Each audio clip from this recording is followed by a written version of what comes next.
The director of the WHO, the foremost authority on global health, says, nowhere in the world are we witnessing hell like Tigray. For more than a year, the 7 million people of Tigray in Ethiopia have been living under a de facto blockade by their own federal government. The army of that federal government, the neighboring Eritrean forces, as well as local militia that are sadly empowered by said federal government. It has been exactly 512 days today. Today, 512 days of complete, sealed silence, completely being shut out of the world under complete, as Senator Jackson said, telecommunication blackout. So there's no internet, there's no cash, you can't even access your own money, and there's absolutely no fuel. 83% of the population does not have access to food, not just nutritious food, but food. Steady reports are coming out from the country that people are resorting to eating leaves, cactus juice.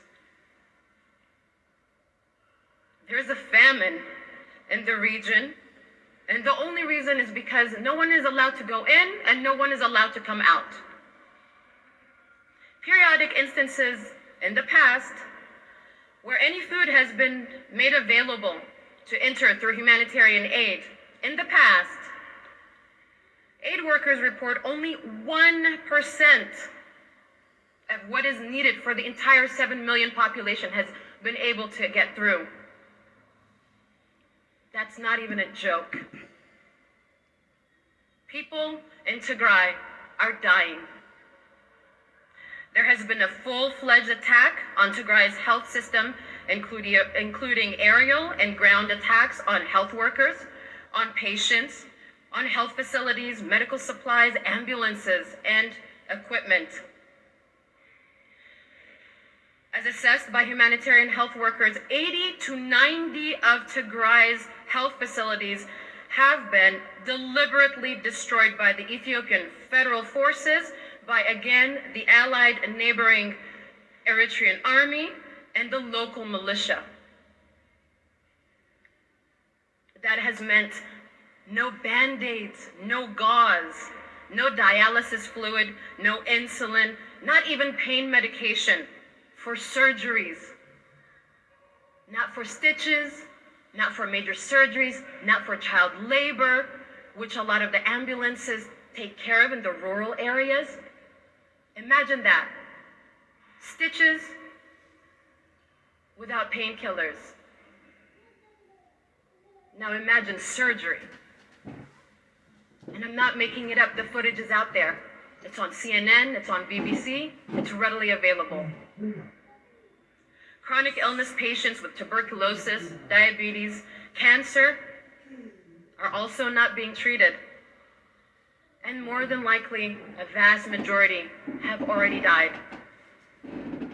Reports of children bleeding out due to barrages of airstrikes on civilian populations and lack of proper medical supplies continue to surface. Again, footage readily available after every drone attack. Attacks on factories and shelters, even near schools, and especially near schools, and especially near refugee camps within the region, as Tigray is known to house Eritrean refugees. Drone attacks by drones supplied by the UAE, Turkey, Iran. People in Tigray are dying. And when you think you've heard the most harrowing parts of this crisis, when you think there possibly can't be more,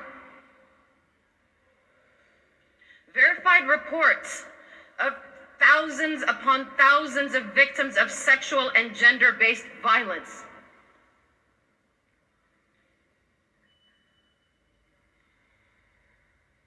women being assaulted in front of their children, in front of their parents, parents being threatened at gunpoint to sexually assault their children. Sadistic. Metal rods and nails and trash inserted into women's genitalias and their wombs. And Tigrayan women and girls being told by their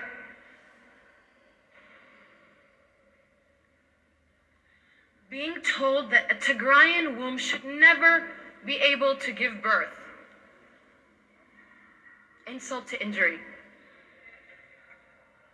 Dehumanization, humiliation, 120,000 reported cases of sexual and gender-based violence. And that is the women and girls who are strong enough, who are able to come out and speak their truth. Because an estimated 22,000+ women are thought to not be strong enough or willing to report it because of cultural norms, because of fear of assaulters, because of trauma, of mental.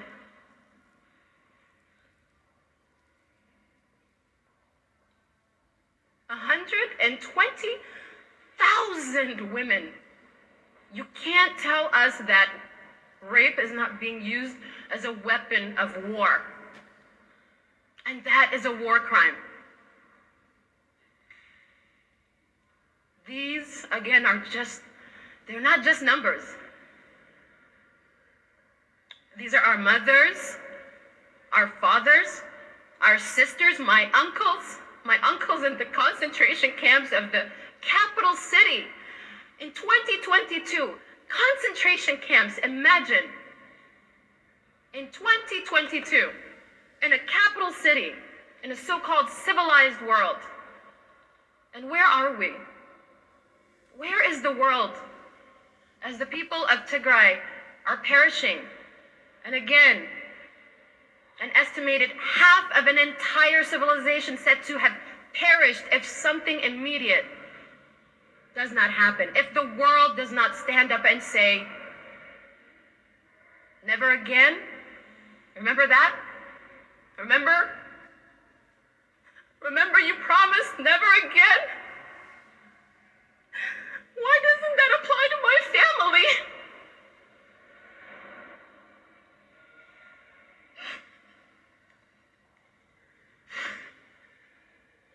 Where is the world?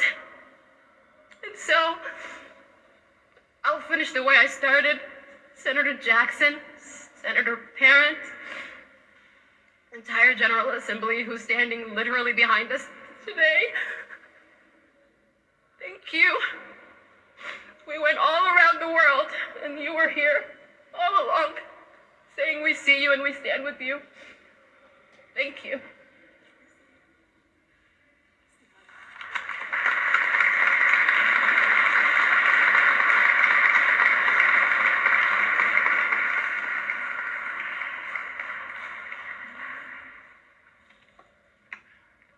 Good morning, everyone. I told myself I wouldn't cry today. But these tears are just too hard to hold in.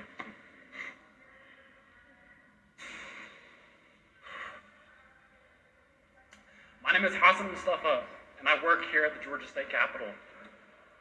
But today I'm here not only as a Georgian resident, but as a member of the Tigrayan community of Atlanta. I stand here along the other side of Tigrayan Americans. I too have family members who have suffered at the hands of this senseless war. I too have lost loved ones during this humanitarian crisis. My grandfather, a man who I dearly loved and adored, passed away last June in Tigray. That feeling is still sore in my heart. The life of many Tigrayan diaspora has been difficult. Amidst this man-made famine, this war, all this evil, we sit in complete darkness waiting to hear if our families are okay. Today, I ask that you hear me. You hear my community, and you feel the pain that we are going through. There's a communications blackout. Road access remains blocked. Basic needs have not reached our family. The people of Tigray are in complete darkness. This is the world's worst humanitarian aid crisis. Innocent people have starved for over a year now and will continue to do so if action is not taken now.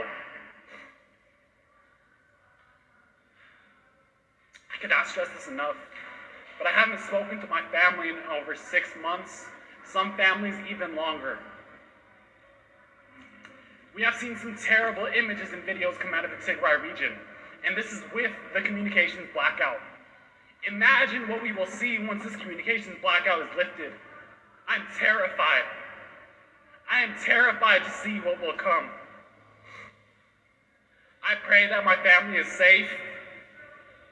I pray that basic needs like food, water, and medical aid reaches the people of Tigray. I pray for those who have lost their lives in this senseless war. It's time for action now. It is time for the international community to speak up today, not tomorrow, not next week, not next month, but today. We need action now. I'm honored to stand here today with the Tigrayan community of Atlanta. I thank all of the elected officials who are here today, and I thank everyone who came to support the people of Tigray. Thank you to our community members who have been trailblazers during this difficult time. Your work does not go unnoticed. This is just one small step in the right direction, and I ask that everyone hears us. Please continue to speak up for the people of Tigray. Thank you for joining us today, and we'll now take any questions from the press.